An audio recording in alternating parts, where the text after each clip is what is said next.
Hello everyone, welcome to my channel physics by Neetu. हम class 12th physics का chapter 1 electric charges and field के NCERT के questions discuss कर रहे थे। अब देखो हम नेक्स्ट क्वेश्चन ले रहे हैं। ये आपकी एनसीईआरटी बुक का क्वेश्चन नंबर 14 है। क्वेश्चन है, consider a uniform electric field E equal to 3 × 10⁻³ I cap newton per coulomb. देखो क्वेश्चन में आपको इलेक्ट्रिक फील्ड की वैल्यू गिवन है, यूनिफॉर्म इलेक्ट्रिक फील्ड है। अब उसकी देखो वैल्यू आपको गिवन है 3 × 10⁻³ I कैप। देखो I कैप गिवन है, इट मीन्स इलेक्ट्रिक फील्ड की डायरेक्शन किस तरफ को है, एक्स एक्सिस के अलोंग, बिकॉज यहाँ पे I कैप है। ठीक है, अगर यहाँ J कैप होता तो इलेक्ट्रिक फील्ड कहाँ को एक्ट कर रही होती, वाई एक्सिस के अलोंग। अगर K कैप होता तो कहाँ को एक्ट कर रही होती, जेड एक्सिस के अलोंग। ये वाली बात आपको ध्यान रखनी है। क्लियर? ओके। अब देखो ये फर्स्ट पार्ट में पूछ रहे हैं, what is the flux of this field through a square of 10 centimetre on a side whose plane parallel to the Y Z plane. अब ये कह रहे हैं आपके पास कोई स्क्वायर है, ठीक है, उसकी साइड आपको गिवन है 10 सेंटीमीटर। ठीक है, अब उसकी एक साइड है, वो किसके, जो उसका प्लेन है वो किसके पैरेलल है, वाई जेड प्लेन के पैरेलल है। तो आपको बताना है वहां से कितना इलेक्ट्रिक फ्लक्स जो है वो पास करेगा। तो सबसे पहले तो देखो आपको ये ड्रॉ करना आना चाहिए। देखो किस तरह से आपको चीज़ें गिवन है। देखो सबसे पहले इस तरह से आप ड्रॉ करोगे, यह होगी आपके पास एक्स एक्सिस, ये वाई एक्सिस और ये जेड एक्सिस। ठीक है, अब इलेक्ट्रिक फील्ड किस डायरेक्शन में है, देखो आई कैप मीन्स एक्स एक्सिस के अलोंग है इलेक्ट्रिक फील्ड, तो इलेक्ट्रिक फील्ड की डायरेक्शन तो हो गई ये वाली। ठीक है, अब जो आपके पास स्क्वायर है उसकी जो भी आपको साइड गिवन है, ठीक है, उसका जो प्लेन है वो पैरेलल टू किसके है, वाई जेड प्लेन के पैरेलल है। ठीक है, तो कहां पे होगा वो, मीन्स इस तरह से होगा वो,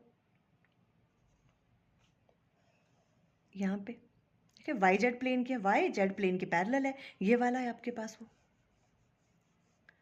ठीक है, ओके। अगर अब हमें इसकी क्या फाइंड आउट करना है, इसका एरिया वेक्टर। देखो इलेक्ट्रिक फ्लक्स के का फॉर्मूला क्या होता है, ई डॉट डी एस, है ना। ई डी एस कॉस थीटा हम राइट डाउन करते हैं। फिर थीटा किस किस के बीच में लेते हैं, आपको बहुत ज़्यादा हमेशा इस बात पे ध्यान देना है। ठीक है, theta is the angle between किस किस के बीच में, electric field and area vector के बीच में। ठीक है, अब देखो ये जो भी आपके पास ये वाला प्लेन है, ठीक है, ये वाला जो है, ठीक है, इसका हमें एरिया वेक्टर की डायरेक्शन देखनी है। तो हमेशा जो एरिया वेक्टर की डायरेक्शन होती है वो उस पर्टिकुलर एरिया के क्या होती है, परपेंडिकुलर होती है ऑलवेज। अब देखो जैसे ये वाला प्लेन है यहाँ पे, है ना, तो इसमें एरिया वेक्टर की डायरेक्शन क्या होगी, परपेंडिकुलर टू दिस, मीन्स इस डायरेक्शन में, है ना। इस वाले ये जो आपके पास सरफेस है, इसका जो एरिया वेक्टर है इसकी डायरेक्शन क्या होगी, parallel to this surface, this area के परपेंडिकुलर होगी ऑलवेज, तो इस डायरेक्शन में होगी। मीन्स ds की वैल्यू क्या है एरिया वेक्टर की, इस तरफ को, परपेंडिकुलर टू दिस प्लेन। और वो किस तरफ को आ गई, जहां कोई इलेक्ट्रिक फील्ड लग रही है वो भी एक्स एक्सिस के अलोंग है, तो दोनों के बीच में एंगल क्या हो गया, जीरो। तो अब हमें क्या फाइंड आउट करना है, सिंपल इलेक्ट्रिक फ्लक्स। सिंपल यही चीज आपको फाइंड आउट करनी थी कि एंगल की वैल्यू क्या आनी है इसमें, बाकी तो ईजी है। ठीक है, हमें पता है इलेक्ट्रिक फ्लक्स फाई ई, उसकी वैल्यू किसके बराबर होगी, ई डॉट डी एस के बराबर, है ना। और इसे हम राइट डाउन कर सकते हैं E D S cos of theta. E की वैल्यू आपको गिवन है कितनी, 3 × 10⁻³ ठीक है, ओके। ds की वैल्यू भी हमें कैलकुलेट करनी है, तो देखो यहाँ मैं कर देती हूँ, ds का जो मैग्नीट्यूड है, ठीक है, उसकी वैल्यू हमें फाइंड आउट करनी है। वो किसके बराबर है, ये साइड आपको गिवन है 10 सेंटीमीटर के बराबर, देखो 10 सेंटीमीटर है। ठीक है, एरिया क्या हो जाएगा, 10 × 10, तो मीन्स आ जाएगा 10 × 10, और ये आ जाएगा आपके पास 100 सेंटीमीटर स्क्वायर। ये आ गया आपके पास एरिया। ठीक है, बट हमें तो मीटर में चाहिए होगा, मीटर स्क्वायर में, है ना, तो मीटर स्क्वायर में इसको कन्वर्ट कर लो, आ जाएगा 100 मल्टीप्लाई बाय 10⁻⁻⁴ से मल्टीप्लाई करेंगे। देखो सेंटीमीटर को जब मीटर में कन्वर्ट करते हैं तो मल्टीप्लाई करते हैं 10⁻⁻² से, है ना, पर यहाँ पर क्या है, सेंटीमीटर स्क्वायर को हम चेंज कर रहे हैं तो हम किससे मल्टीप्लाई करेंगे, 10⁻⁻⁴ से। ये वाली बात क्लियर है ना ये आ गया मीटर स्क्वायर। तो यहाँ पे क्या हो गया, ये 10⁻² है, ये 10⁻⁴ है, तो क्या रह जाएगा, ये 10⁻⁻2 -2 मीटर स्क्वायर। ये आ गया आपके पास ds की वैल्यू एरिया की। ये वाली वैल्यू यहाँ पुट करो, e की आपको गिवन थी और ds की होगी 10⁻⁻2 cos of theta. Theta theta is the angle between electric field और जो एरिया वेक्टर है, एरिया वेक्टर की डायरेक्शन इस तरफ है, दोनों के बीच में एंगल क्या हो रहा है, जीरो, तो cos 0 आ जाएगा, cos 0 इज 1, है ना। तो ये आ जाएगा, सॉल्व करके आपके पास कितना आ जाएगा, देखो 3 × 10⁻³ है और 10⁻⁻2 है, तो यहाँ क्या आ जाएगा, 3 में से 2 गया तो 1 रह गया, तो ये cos 0 इज 1, तो यहाँ आ गया आपके पास 30, ठीक है, ये आ गया आपके पास 30, और जो यूनिट्स की बात करें तो आएगा न्यूटन मीटर स्क्वायर पर कूलम। ये आ गया आपके पास इलेक्ट्रिक फ्लक्स की वैल्यू, ठीक है। यूनिट्स आपको पता है किस तरह से फाइंड आउट करने हैं ना। देखो इलेक्ट्रिक फील्ड के क्या होते हैं, ई के क्या होते हैं, फोर्स अपॉन चार्ज, फोर्स के क्या होते हैं न्यूटन, और चार्ज के क्या होते हैं कूलम, है ना। F upon Q, force upon charge के कूलम आ गए, ठीक है, और एरिया के क्या होंगे मीटर स्क्वायर, है ना। तो यहाँ आ गया मीटर स्क्वायर, तो देखो न्यूटन मीटर स्क्वायर पर कूलम, इस तरह से। तो ये आ गया आपके पास वैल्यू, सिंपल, बस फर्स्ट वाले पार्ट में यही करना था, स्क्रीनशॉट आप यहाँ से लेना, क्लियर है वाली चीज। ओके, सेकंड वाले पार्ट में देखो उन्होंने क्या पूछा है, what is the flux through the same square if the normal to its plane makes a 60 degree angle with the X axis. अब इन्होंने क्या कहा कि इसी क्वेश्चन में अगर हम क्या कह रहे हैं, ये इन्होंने एंगल की वैल्यू जो है चेंज कर दी है, क्या कह रहे हैं, नॉर्मल टू इट्स प्लेन। देखो इसका जो नॉर्मल है वो तो ये वाला है ना, नॉर्मल टू इट्स प्लेन, हमें पता है नॉर्मल टू इट्स प्लेन का मतलब क्या है, ये एरिया वेक्टर की बात कर रहा है ना। कोई भी प्लेन के परपेंडिकुलर जो भी चीज होती है वो क्या होता है, उसका एरिया वेक्टर की डायरेक्शन, उसी का ही तो लेते हैं हम एंगल, किसके साथ, इलेक्ट्रिक फील्ड के साथ, है ना। तो ये क्या कह रहा है कि जो नॉर्मल टू दिस प्लेन, इस प्लेन के जो नॉर्मल होगा मीन जो एरिया वेक्टर है ds, है ना, वो कितना एंगल बना रहा है एक्स एक्सिस के साथ, 60 डिग्री का एंगल बना रहा है। इसका मतलब ds और e के बीच में कितना एंगल है अब, 60 डिग्री का है। तब बताओ कि इलेक्ट्रिक फ्लक्स की वैल्यू क्या होगी। सिंपल, हम क्या करेंगे, अब पहले यहाँ पे जीरो था बिकॉज दोनों के बीच में एंगल जीरो था, है ना, तो हमने cos 0 राइट डाउन किया था। अब क्या करेंगे, cos 60 राइट डाउन कर लेंगे वहां पे, बिकॉज आपको गिवन है कि जो प्लेन का जो परपेंडिकुलर है, मीन्स इसका मतलब क्या हुआ, प्लेन के परपेंडिकुलर मीन्स एरिया वेक्टर की बात कर रहा है वो, है ना, बिकॉज एरिया वेक्टर की डायरेक्शन क्या होती है, परपेंडिकुलर टू दैट प्लेन। तो एरिया वेक्टर इलेक्ट्रिक फील्ड के साथ कितना एंगल बना रहा है, 60 डिग्री का एंगल बना रहा है। तो यहाँ पे थीटा की जगह 60 राइट डाउन कर लो। cos 60 किसके बराबर होता है, 1/2 के बराबर होता है ना। ये तो आई थिंक आप कैलकुलेट इजिली आराम से कर लोगे। ds तो हमने यहाँ पर भी फाइंड आउट किया था, ये 30 होगा, और cos 60 यहाँ 1, cos 0 यहाँ पे क्या था 1, और यहाँ पे आ जाएगा cos 60 1/2 वैल्यू, तो बस इसका हाफ कर लोगे तो 50 न्यूटन मीटर स्क्वायर पर कूलम आ जाएगा कैलकुलेट करके। सिंपल, यहाँ पे एंगल की बात थी, क्लियर ये वाली चीज़ आपको।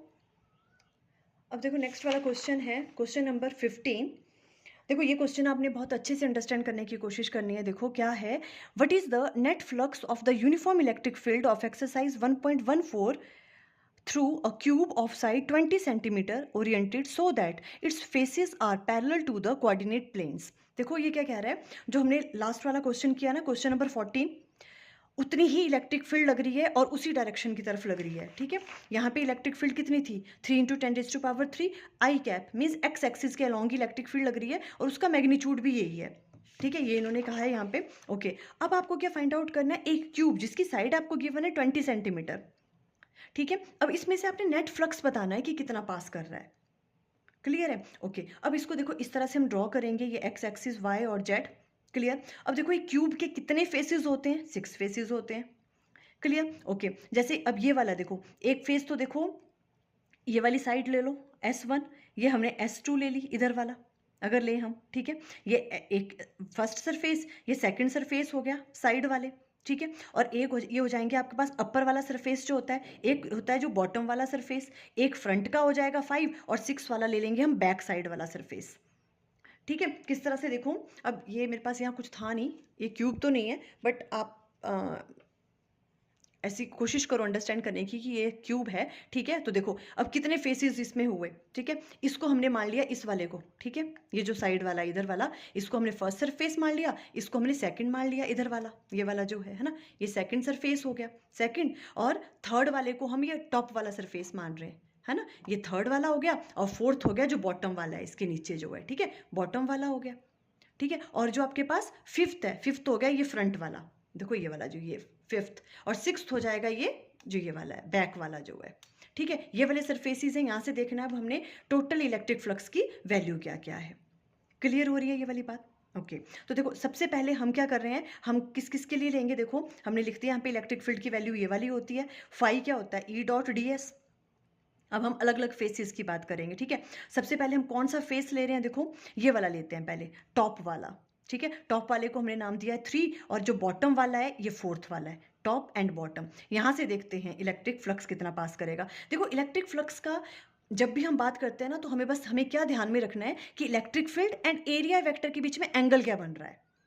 क्लियर, ये चीज़ देखनी है हमने, है ना। ओके, अब देखो अगर आप पहले मैं यहीं से अंडरस्टैंड करवाऊँ, देखो इलेक्ट्रिक फील्ड तो लग रही है एक्स एक्सिस के अलोंग, क्लियर है। ओके, अब हम कर रहे हैं इस वाले फेस की बात, ये वाला जो टॉप वाला है, ठीक है। अब इस वाले सरफेस में देखो, अगर ये वाला हम प्लेन देखें, ठीक है, सरफेस, तो इसका जो एरिया वेक्टर है उसकी डायरेक्शन क्या होती है, परपेंडिकुलर टू दैट एरिया, यही होती है एरिया वेक्टर की डायरेक्शन। तो देखो परपेंडिकुलर टू दिस प्लेन जो है ये क्या होगा, इस तरफ को होगा, परपेंडिकुलर टू दिस एरिया, इस तरफ को, बाहर को।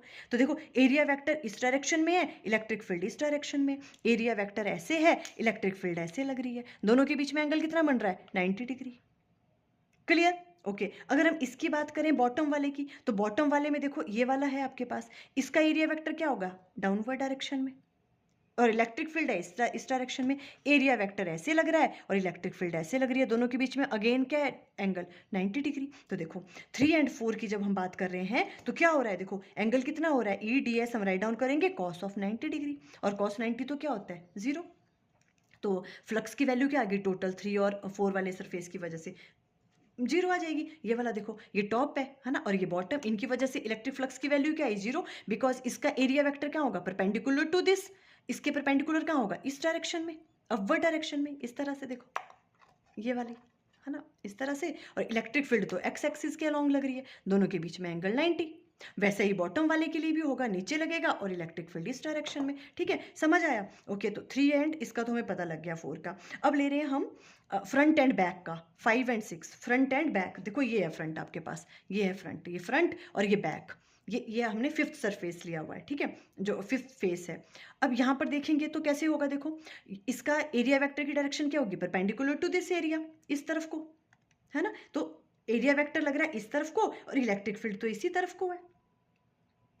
क्लियर ना, देखो ये इस तरफ को है आपके पास एरिया वेक्टर इस वाले फेस का, और जो आपके पास इलेक्ट्रिक फील्ड है वो तो इसी डायरेक्शन में लग रही है, दोनों के बीच में एंगल कितना आया था दोबारा से, 90 डिग्री। वैसा ही बैक वाले के लिए भी होगा, उसका एरिया वेक्टर लगेगा इस डायरेक्शन में और इलेक्ट्रिक फील्ड है इस डायरेक्शन में, दोनों के बीच में एंगल द्वारा 90 डिग्री। तो देखो 5th एंड 6th के लिए, 5th एंड 6th कौन सा था, फ्रंट एंड बैक का, तो दोनों के लिए देखो दोबारा से cos 90, तो 5 की वैल्यू 0 आ गई। क्लियर। तो देखो टॉप एंड बॉटम के लिए एंड फ्रंट एंड बैक के लिए तो वैल्यू क्या आ रही है, 90 डिग्री का एंगल बन रहा था electric field and area vector के बीच में, तो फ्लक्स की वैल्यू आ गई 0। ओके, अब आगे ये साइड वाले, ठीक है, देखो ये जो साइड वाला सरफेस है, जो ये वाले हैं साइड वाले, ये this one and this one, ठीक है। अब इस वाले का देखो, अगर इलेक्ट्रिक फील्ड तो इस डायरेक्शन में लग रही है, ठीक है, इलेक्ट्रिक फील्ड कैसे लग रही है, इलेक्ट्रिक फील्ड तो इस डायरेक्शन में है, ये वाली, है ना। अब इस वाले का देखना आपने एरिया वेक्टर की डायरेक्शन, तो एरिया वेक्टर क्या होता है, परपेंडिकुलर टू दिस प्लेन, तो वो भी इसी तरफ को होगी, मींस एरिया वेक्टर भी इसी डायरेक्शन में, दोनों के बीच में एंगल क्या बन रहा है, देखो 0 बन रहा है यहाँ पे, है ना। तो देखो ई भी इधर को लग रहा है और ds भी, दोनों के बीच में एंगल 0, है ना, एंगल 0 है, मीन्स तो हम यहाँ राइट डाउन कर सकते हैं। देखो किसकी बात कर रहे हैं हम, फॉर फेस 1 की बात कर रहे हैं, ठीक है। तो 5 1 इसको नाम दे दिया हमने, EDS1 cos 0, तो EDS1 आ गया यहाँ पे।